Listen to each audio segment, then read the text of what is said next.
Exploring Tomorrow.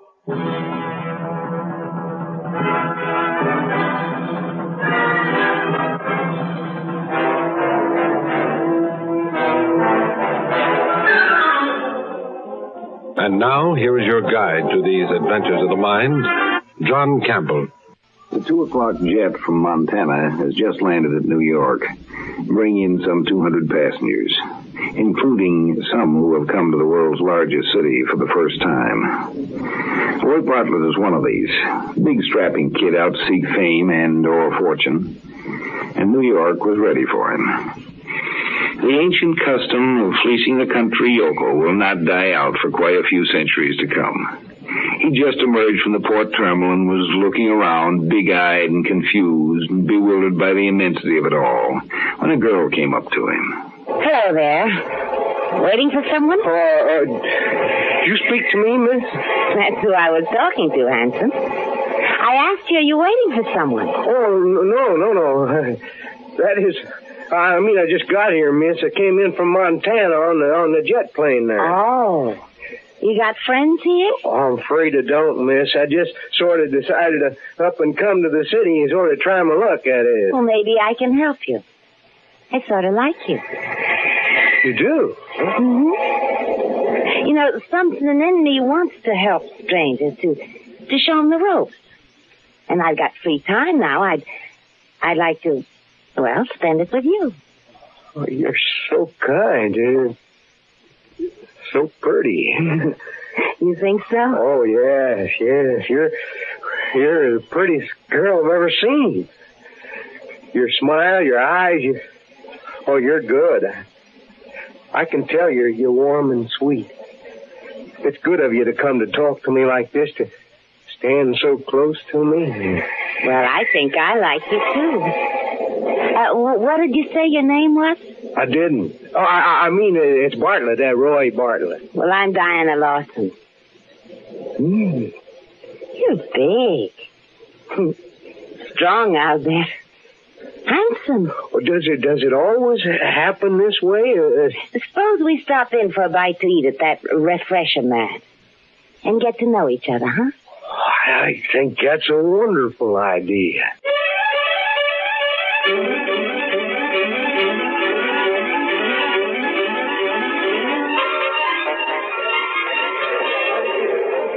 You see how it works, Troy? Each drink you want, you put a half credit coin in the slot and punch out the combination. Mm-hmm. For a martini, you punch out 436, like it says on the board up there.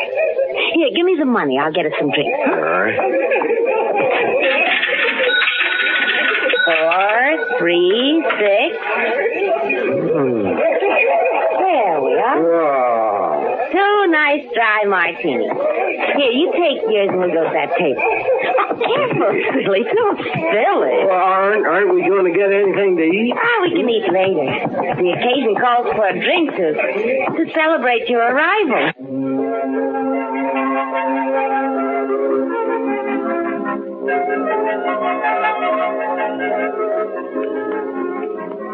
Here you are. And sip it this time. Well, I'm sorry if I did the wrong thing with the drink. I just didn't know, you know. Of course you didn't know. But you'll learn all these things, Roy.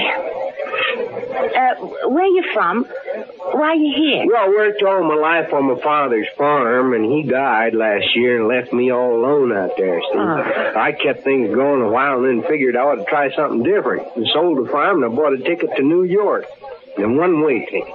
It must seem like a different world to you. Oh, it does. Big and frightening, unfriendly. At least it seemed unfriendly at first. Till I met you, Diane. I can't ever thank you enough for coming over to me when I was alone. You don't need to thank me, Roy.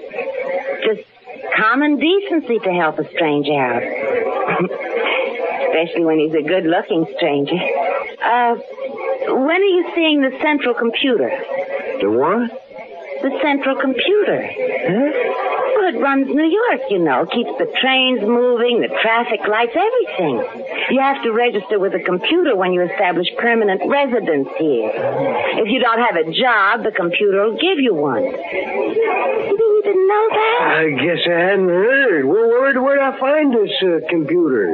Just ask any policeman. He'll get you there. Diana, you're swell for helping me out like this. I mean it. I wish there's some way I could thank you for this. Oh, I told you it's just common decency.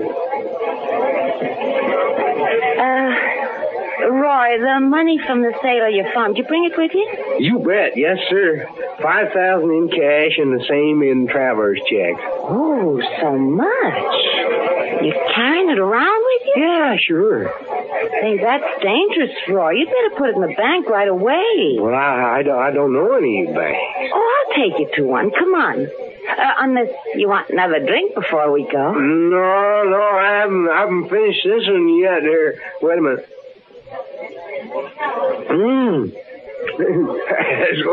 Those things taste better after you've had a few, you know. Now, come along. I'll take you to the bank and then to the computer. Oh, it's wonderful of you to take this interest in me.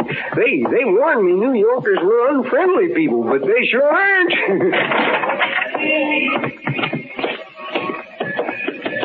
Down this way. In here. But it's dark and hey! Go ahead, Mike. Hit us. Get away from me, you!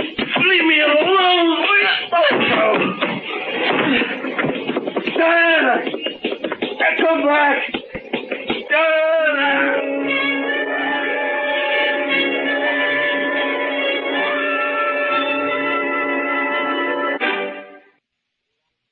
You are Roy Bartlett, age 25, height 6 feet 2 inches, weight 185 pounds, born in Helena, Montana, 17 February 2184. Parents deceased. If any of this information is incorrect, please amend it. That's all correct, sir. Use of honorific titles is not necessary when addressing us. According to the report of the police officer who found you, you were beaten and robbed shortly after your arrival in New York. That's right. She said she wanted to help me, to show me the ropes in New York. Identify more specifically the she to whom you refer. She gave her name as Diana Lawson. Describe her. Oh, she's medium height, 5'4" or so, and blonde hair. Good looking. Cute face, though the eyes are a little hard now that I think about it. She looks about 23 or so. Our record banks hold no information on someone of that name fitting the description you give.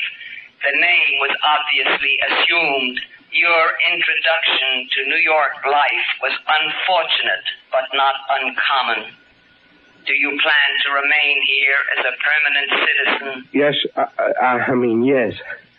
What are your vocational plans? I'm afraid I don't have any. Your previous experience is wholly agricultural. This will be of little use to you in the metropolitan area. Have you any preference for the type of work you would like to do? This would guide us in assigning you. I'd like to help people, if you know what I mean. I'd like to keep people from having the thing happen that happened to me. I mean, New York is full of confused, unhappy people who have to prey on others like the girl did on me. You regard her as confused, unhappy? Of course. I can't think of her as being just, wicked. People aren't born bad or good. They're raised that way. Maybe she could have been helped a few years ago, and then she wouldn't have to go around robbing strangers. You harbor no hatred for the girl. I sort of never looked at it as hatred, sir. I'm sorry, sir. I can't help calling you, sir. If it makes you more comfortable, you may. Thanks, sir. Well, as I was saying, no, I don't hate that girl, Diana. I'd help her if I could. She is a warped criminal. But is that permanent, sir? Can't she be brought in and straightened out somehow? There is psychological rehabilitation for criminals, yes. Well, you mean if she could only be caught and brought in, she could be turned into a useful citizen? If she could be found in a city this large, it is not always possible to track criminals. Well, I'd like to try to find her, sir. I mean, that's my vocational plans. I'd like to become a policeman, sir. You will have to face psychological testing first, of course, and a training period of 6 months.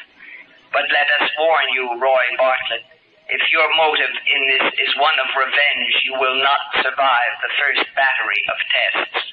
Revenge? Oh, no, not revenge, sir. I want to help that girl.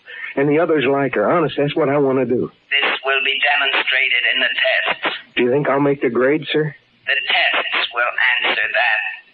But I mean, you computers can figure probabilities. Can't you tell me if... You are most unusual, Roy Bartlett. But the probability favors your success. You will be taken to the testing center immediately. And if you are approved, you will go to the training camp. Oh, thanks, sir. Thanks for listening to me. Will you wish me good luck? Our data banks do not show the validity of such a wish, Roy Bartlett. But if your statements today were sincere, you should have no difficulty attaining your goal. The robot will show you to the testing center.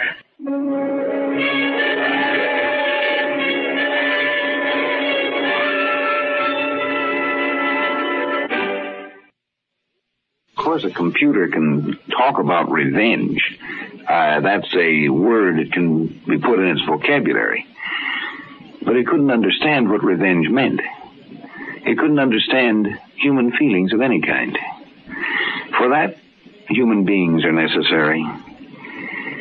For that, Roy had to be passed along to human beings who could teach him, could understand him, could help him understand himself, and find what his life work should be.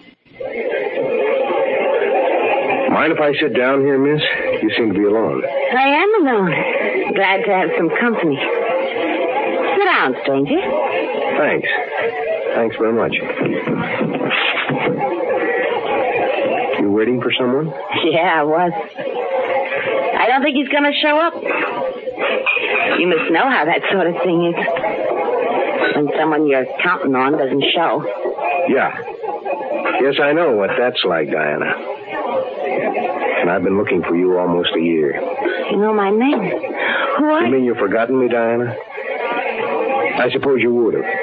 The pitiful greenhorn you picked up last March? You. The Montana fella. That's right. Roy Bartlett. You taught me how to drink a martini, remember, in this very place. And then you taught me what it was like to be robbed by someone you trusted. I'm getting out of here. You can't keep me here. You'll leave when I want you to leave, Diana, not before. Sit still. Don't make a fuss. Let go of my arm. You're hurting me. You just sit and try to look relaxed. Don't attract attention. You can't prove anything.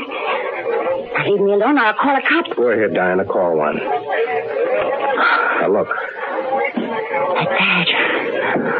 Oh, no. That's right.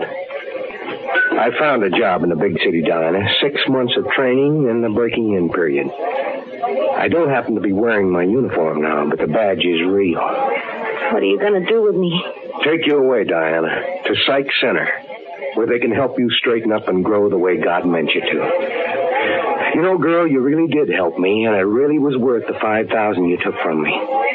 I didn't know what I wanted to do, and you showed me how to get the kind of job I wanted. What are you talking about? You never done any farming, have you, Diana? Probably don't realize what a farmer's job is. Well, it's making things grow strong and right the way they were meant to. But I guess I'd got sort of tired of working just with plants. No. They'll kill me. They'll make me into something I hate and something that'll hate me. It won't be me. I'll be a zombie or something. I suppose it does seem that way. You never tried it the other way, though, have you? Without hate and bitterness driving you. You mean tried being dead? No, I haven't. No, I mean stop running and start doing what you want for yourself instead of what you think you want to do to somebody else. Now, look. We need Mike, too, your accomplice. He's outside, isn't he? Yeah. Okay. Let's walk out together. Act natural.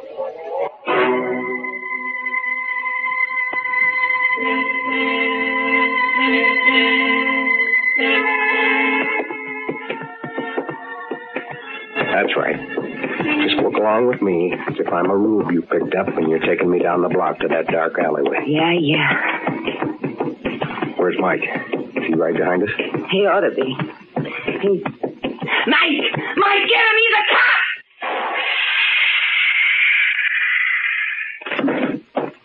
That stun gun blast ought to keep him on ice for a couple of hours. Long enough to get him down to headquarters, anyway. I hate you. Why does this have to happen? Why couldn't you left me alone? I wanted to help you. Help me? By turning me in like this behind me over at the head shrinker? They'll heal you, Diane. Take all the bitter hatred out of your mind. Make you a useful citizen. Who wants to be a useful citizen? I had a good thing here until you busted it up. Now they'll fix me so I'll have to go straight be a good girl. Sew buttons on shirts for 30 credits a week. There are good jobs open for rehabilitated criminals. Nobody will hold your past against you. Good job. I'll never be able to go near my old friends. I'll have to begin life all over as somebody new. That's right. And I'll be there to help you start all over. You? Sure. I'll be there to help you. I told you I owe you that. Come along now. Let's go down to headquarters.